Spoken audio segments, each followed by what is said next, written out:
Hemos visto que cuando tenemos la unidad mínima de los carbohidratos es el monosacárido. Si van a reaccionar dos, liberando este agua se forma un disacárido. Podrían ser 3, 4, 5. Hasta 10 unidades se llama oligosacárido. Como te repito, es una situación convencional, ¿no? De 11 para arriba, ¿qué se considera? Polisacáridos. Pueden ser pequeñas cadenas, ¿no? Pueden ser grandes cadenas. Pueden tener 100, 200, 300 unidades. Y usted le llama polisacárido. Podrían tener 1000. Los polisacáridos tienen masas moleculares enormes. La molécula de glucosa tiene masa molecular de 180 unidades de masa atómica. 180. Ahora imagínate esto, multiplícalo por miles, ¿no? Si tiene 1000, si tiene 2000 unidades. Entonces esas moléculas van a reaccionar y van a formar grandes cadenas con tremendos pesos moleculares. Entonces esos son los polisacáridos. Y son los que nosotros más conocemos, ¿no? El papel que nosotros conocemos está hecho de celulosa. El algodón de la ropa está hecho de celulosa, que es un polisacárido. El almidón que comemos es de polisacárido. La harina, ¿no? De los fideos del pan son polisacáridos. Es decir, son los carbohidratos más conocidos. Ya cuando los ingerimos, entonces vamos a tener ya la función determinada. Entonces, haciendo la situación teórica. Un polisacárido, entonces, ¿qué cosa sería? Una gran cadena de unidades químicas llamadas monosacáridos. Pueden tener 11, 12, 13. Por eso hemos puesto acá hasta N. Hasta N. Podríamos entonces, y como se libera agua en cada reacción, se puede considerar, ¿no?, una fórmula general. Así, por ejemplo, a ver por acá, tenemos a una glucosa cuya fórmula es C6H12O6, y si van a reaccionar muchas unidades liberando agua, entonces polisacárido, ¿cómo quedaría? Si se libera agua, quedaría C6H10O5, pero como se multiplica n veces, podríamos tener esa fórmula general para los polisacáridos. No es exacta, pero es una fórmula aproximada, que indica que en cada molécula se liberó, ¿qué cosa? Agua, ¿sí? N veces. Mira, si era C6H12O6, al liberar agua, ¿qué queda? C6H10O5 por N veces, que sería la fórmula general práctica, no exacta, para los polisacáridos. Eso sería. Entonces, grandes cadenas, enormes cadenas, fundamentalmente hechas de glucosa. Hay algunos otros polisacáridos, pero los más importantes están hechos de glucosa. A ver, las dos funciones más importantes de los carbohidratos polisacáridos son de reserva y son de soporte estructural. Los de reserva almacenan grandes cantidades de glucosas. Van a reaccionar muchas glucosas y van a formar grandes cadenas cuando se necesita. Si la glucosa se utiliza rápidamente, ya no se almacena.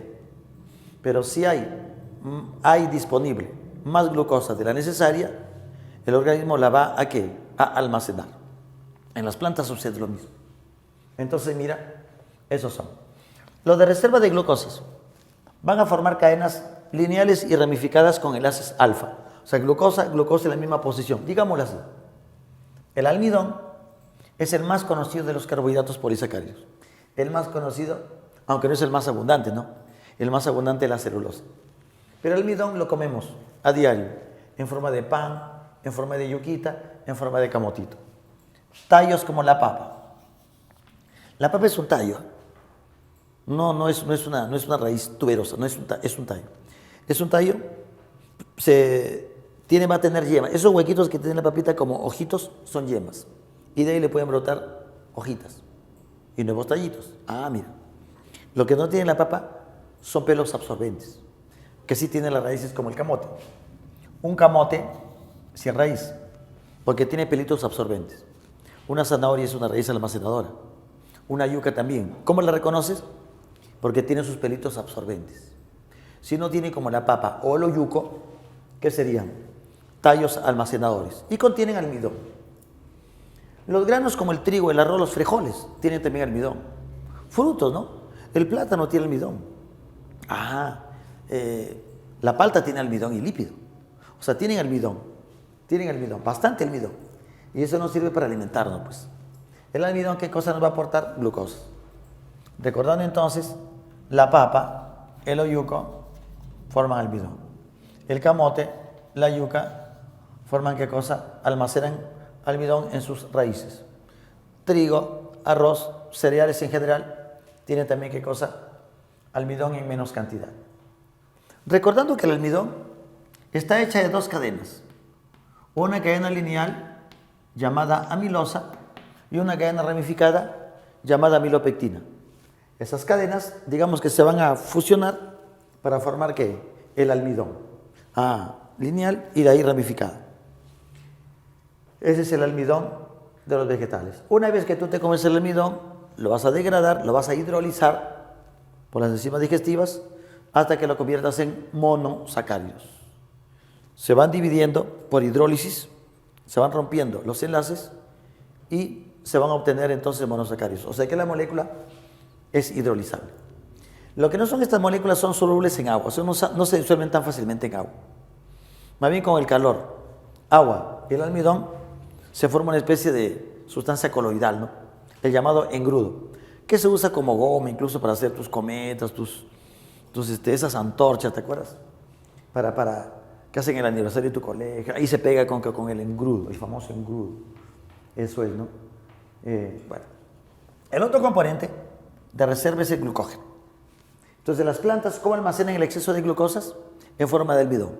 Elaboran mucha glucosa y el exceso la almacenan en forma de almidón. Nosotros también podemos tener exceso de glucosas. O sea, tú necesitas X de glucosas, pero te comes 2X, pues. La glucosa disponible se utiliza por tus células, pero la glucosa que no se va a utilizar se va a almacenar. Entonces, la insulina promueve la entrada de glucosa hasta al hígado y se va a almacenar en forma de glucógeno. Es similar al almidón, solo que almacena más glucosas. El almidón solo tiene cadenas ramificadas, no lineales, muy ramificadas, muy ramificadas. Cuando veas una molécula sin forma de un remolino, ese es el glucógeno. Tiene enlaces alfa también, glucosas, mira, glucosa también, alfa 1,4 y la ramificación en el enlace 1,6. Y vamos a encontrar entonces glucógeno cualquier cantidad. Tiene más masa molecular o mayor masa molecular que el almidón. El almidón puede tener masa molecular de 400.000, 500.000. El glucógeno de 2 millones, así. O sea, un asunto tremendo, tremenda molécula. Más denso, más apretado es el glucógeno que el almidón. Almacena mucho más glucosas el glucógeno que el almidón. ¿En qué? En animales, hígado y músculos. Nuestro hígado almacena glucógeno. En realidad, nuestras células en general pueden formar glucógeno, todas. Pero la reserva, lo más abundante, es en el hígado y también en los músculos. Si, por ejemplo, tenemos glucógeno almacenado desde el desayuno, supongamos, ¿no? Y tú no almuerzas a tu hora, necesitas energía. Entonces, hormonas como el glucagón o glucagón promueven la ruptura ¿de qué? De glucógeno para liberar glucosas. ¿Qué te parece? Entonces, ahora sí tienes energía que almacenaste hoy temprano. Pues yo te comentaba que el glucógeno se almacena por unas horas, máximo por ahí un día, ¿no? Y comienzas a utilizar ese glucógeno que habías almacenado temprano. Más tarde comes más glucosa, tienes disponible y se podría volver ¿a qué? A almacenar. En tu hígado, en los músculos. Si tu cerebro necesita glucosas, digamos que el hígado suelta glucosas y la libera para que trabaje tu cerebro, tus genitales, tus otros órganos. Pero los músculos no hacen eso. Los músculos van a utilizar su glucógeno para su propio uso. Como están trabajando todo el tiempo, necesita tener glucosa disponible. Digamos que el hígado es más generoso que el músculo. El músculo para él solito. El hígado se libera. Listo. Pero el hígado almacena más, definitivamente. Los músculos necesitan pues para su trabajo. También almacenan glucógeno los hongos y también las bacterias, pequeños gránulos de glucógeno en su citoplasma. Entonces, de los animales y de los hongos principalmente. la reserva de glucógeno, pero también las bacterias en menos cantidad. Los otros carbohidratos polisacáridos son de soporte estructural. La celulosa, hecha de glucosa, pero con el enlace diferente que te conté, ¿no? El beta-glucosídico, que nosotros no podemos degradar. Nosotros no tenemos enzimas para romper el enlace beta entre glucosa de la celulosa. El de la lactosa sí, pero no el de la celulosa. Mira, también hecha de glucosas, cadenas lineales. Acá no tienen ramificaciones. Sí, las de soporte son cadenas lineales, beta. La pared vegetal es de celulosa. El algodón es de celulosa. La madera tiene bastante celulosa. Las fibras, cáscaras tienen bastante celulosa. Aunque nosotros no degrademos a la celulosa, necesitamos comer celulosa para que permita el movimiento y el trabajo del intestino grueso y se expulse como desecho, evitando el estreñimiento. Pues es importante las cascaritas, ¿no? De la uva, comerse la manzana con cascarita. No se pela, se come con todo y celulosa. Mire cómo es. Glucosa, glucosa, glucosa, glucosa. ¿Cuántas? N. Formando así cadenas enrolladitas. Una cadena, otra, otra, otra. Millones. Forman, por ejemplo, un hilo de algodón. Millones y millones formarían, no sé, una fibra más gruesa, pues. O sea, ¿cuántos millones de fibras de acá de celulosa? Ni idea. El algodón PIM, ese algodón en forma de copo de nieve, es celulosa casi pura. La madera tiene 50-60% de celulosa. Y otra molécula parecida a la celulosa, mira, beta también, con la diferencia de que tiene grupos nitrogenados. Tiene grupos aminos, NH2, ¿no? Tiene acá amino. Acá tiene una parte llamada acetilglucosamina. Acetilglucosamina. La unidad de la quitina, digamos que es como una glucosa pero con nitrógeno. Esa unidad ya no se llama glucosa, se llama N-acetilglucosamina. Es la unidad básica de la quitina, que también es lineal. Mira que de lo que hemos nombrado, la única que tiene nitrógeno es la quitina. Hay otros carbohidratos por si acaso, por ejemplo la heparina, que es un polisacárido complejo que evita la coagulación. Pero estos son los principales, estos que están por acá. La celulosa, la quitina. ¿Dónde llamamos quitina? Pared de hongos.